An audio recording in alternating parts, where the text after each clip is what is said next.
नमस्कार दोस्तों, मैं हूं आपकी अपनी प्राची अधिकारी। दोस्तों, राहुल गांधी वायनाड केरला में एक अभिवादन कर रहे थे जिसके दौरान उन्होंने दक्षिण भारतीय केरला के लोगों को संबोधन करते हुए कहा कि वह पिछले 15 वर्षों से विगत 15 वर्षों से उत्तरी भारत में राजनीति कर रहे हैं, लेकिन उन्हें इस प्रकार के लोग वहाँ नहीं मिले जैसे वायनाड में मिले, जो कि मुद्दों पे बात करते हैं।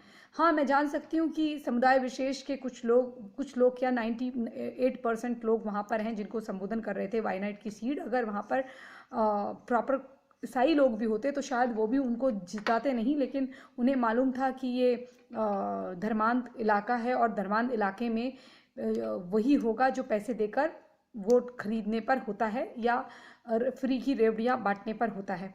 अमेठी की जनता ने 15 वर्षों से इस परिवार के जो शहजादे हैं उनको चुनकर भेजा। ना गांधी से कोई ताल्लुक ना कुछ। आपको मैं बताना चाहूँगी एक बात, आप कभी गौर करिएगा, नानाजी स्टीफन माइनो और दादाजी का नाम फिरोज जहांगीर खान, लेकिन बाद में गैंडी यानी कि गंध बेचते थे, यानी कि इत्र बेचते थे, उसे गंध कहा जाता है, तो गंध का गैंडी कर दिया गया, गैंडी। लेकिन ऐसा इराक ईरान में जब मेरे जो सूत्र हैं उनसे मैंने पूछा तो आज तक कोई गैंडी नाम का व्यक्ति वहाँ पर कोई भी ऐसा सरनेम नहीं है, ना ही गंध से रिलेटेड है, गैंधी भी नहीं है। तो गांधी जी ने जो गोद लिया था वो इंदिरा प्रियदर्शनी नेहरू को मौखिक तौर पे लिया था, ना कि कागजात में उनको लिया था। पेपर कार्रवाई कुछ भी नहीं हुई थी वो, क्योंकि उस समय नेहरू जी शादी नहीं कर रहे थे, एक्सेप्ट नहीं कर रहे थे, इसलिए इनका निकाह हुआ था। बाद में इनका वहाँ पर इलाहाबाद वगैरह में इनकी जो है वो शादी कराई गई और वहाँ पर इनके जो दादा जान हैं उनकी कब्र भी है।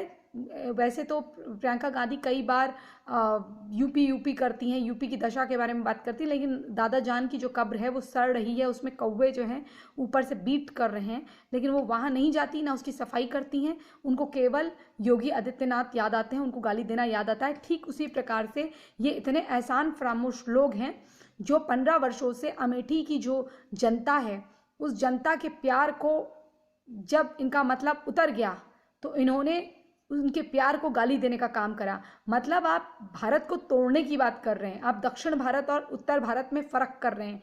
अगर आपको ये कहना भी था कि यहाँ के लोग मुद्दों पर बात करते हैं, इंटरेस्टेड हैं, तो आप ये कहते कि देखिए मुझे उत्तर भारत में बहुत प्रेम मिला और मैंने वहाँ पर 15 वर्षों से जो मेरी सीट थी वो मुझे लोगों ने सुरक्षित रखा और मुझे इतना भरपूर प्यार दिया, वहाँ पर मुझे प्यार मिला, लेकिन यहाँ पर मैं देख रहा हूँ कि लोग मुद्दों पर डिस्कशन कर रहे हैं, ये मुझे अच्छा लग रहा है। कुछ इस तरह से बात की जाती, क्योंकि अगर किसी भी पार्टी या किसी भी संवैधानिक पद पे बैठा हुआ व्यक्ति है, एक सांसद है, वो उसको 15 साल से जनता चुन रही है, वो दूसरी सीट ले लेता है अपने आप को सुरक्षित करने के लिए, वो इस तरह से पुरानी जनता का अपमान करता है।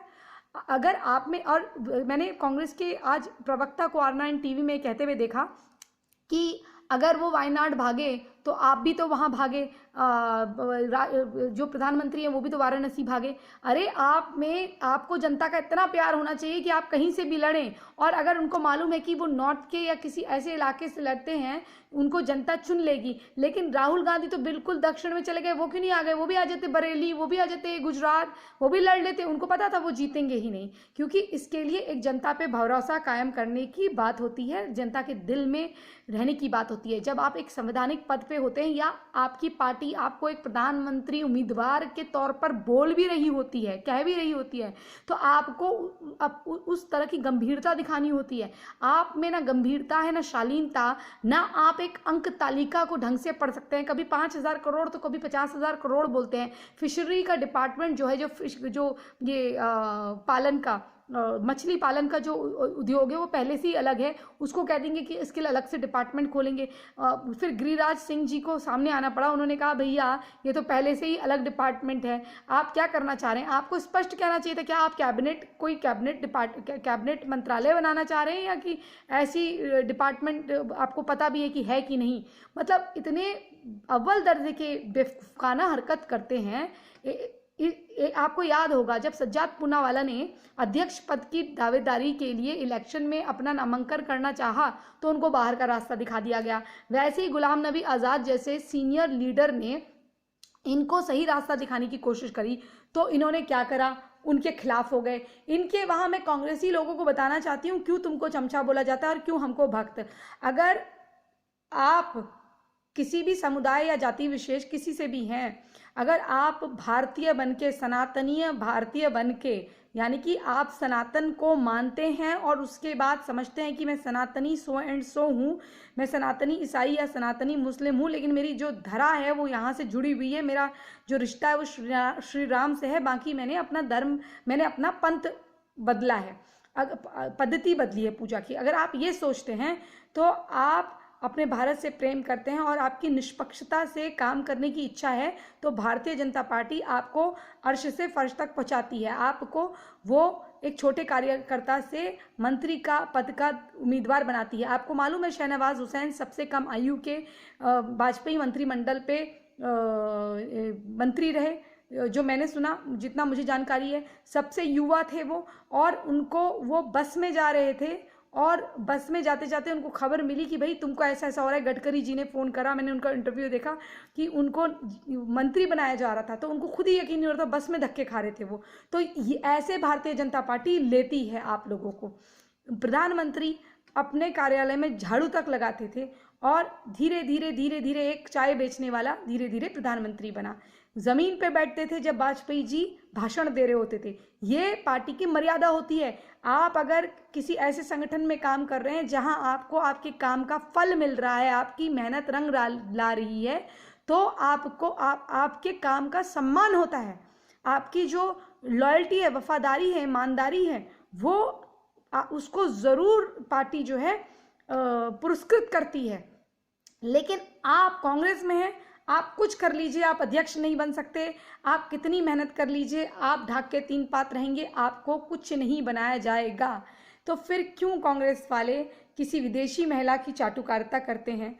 क्यों वो सोचते हैं कि वो दुनिया के सबसे वफादार कुत्ते टाइप हैं? आप क्यों इतना कुत्तागिरी करते हैं? ये कुत्तों जैसी वफादारी दिखानी है तो वतन के साथ, देश के साथ दिखाइए। बाकी इन फालतू लोगों के साथ वफादारी दिखा के कुछ नहीं है। जो अपने देश का नहीं वो किसी चीज़ का नहीं, ठीक है ना। इसी संदेश के साथ राहुल नकली गांधी को ये एक संदेश देना चाहती हूँ कि राहुल, अगर आप राउल ROUL राउल लिखते, जो आपके पासपोर्ट में है, आपके पास 4-5 पासपोर्ट हैं जो इटालियन पासपोर्ट है। और जाते जाते दर्शकों को ये भी बता दूं दोस्तों, जो भी बच्चा इटली में पैदा होता है, अगर माँ कॉल कर देती है तो वो एम्बेसी में कॉल कर देती है तो उसका रजिस्ट्रेशन हो जाता है। आई मीन 70s के टाइम पे तो रजिस्ट्रेशन होता था, तो इनका रजिस्ट्रेशन वहाँ पर हुआ था। तो ये इटालियन नागरिक हैं, इनके पास UK की सिटीजनशिप भी है। तो ये जो यहाँ करते हैं ये टोटली फ्रॉड है। इससे अच्छा तो किसी पार्टी के अन्य कार्यकर्ता को दे देते। हम कह रहे हैं तुम इतना मुस्लिम अपीजमेंट करते हो तो अपनी पार्टी में से किसी मुस्लिम को ही बना देते, लेकिन तुम बनाते तो सही, क्योंकि तुम क्या है ना, खुल के कभी नहीं आते ना किसी को बनने देते हो। तो तुम में ये प्रॉब्लम है। तोड़ो और राज करो, तोड़ो और राज करो। और ये कहानी है ज़्यादा दिन तक नहीं चल पाती, क्योंकि गरीबी हटाएंगे और गरीबी कभी हटाई नहीं। गरीब को गरीब रहने दो, वो भीख मांगता रहे और एक टाइम थक हार के तुम्हारे तलवे चाटे। ये तुम्हारी मंशा है। और मैं यही कहती हूँ, जो भी इनके साथ काम कर रहा है इनके संगठन में, आपको कुछ नहीं मिलने वाला। आपकी हैसियत एक कुत्ते के बराबर है और कुछ नहीं। ये वफादारी करनी है तो किसी और पार्टी में करो, कम से कम ईमानदारी से काम करोगे, प्रमोशन मिलेगा और लोगों के सामने इज्जत भी रहेगी और अपना आत्मसम्मान भी बना रहेगा। ऐसा ना हो कि तुम्हारे बोलने की कोई कितने साल काम करो, कुत्ते बन के रहो और एंड में जो है पार्टी तुम्हें कोई रिकग्निशन ही ना दे, कोई पुरस्कार ही ना दे। जय जय हिंद, जय जय भारत, वंदे मातरम, जय श्री राम।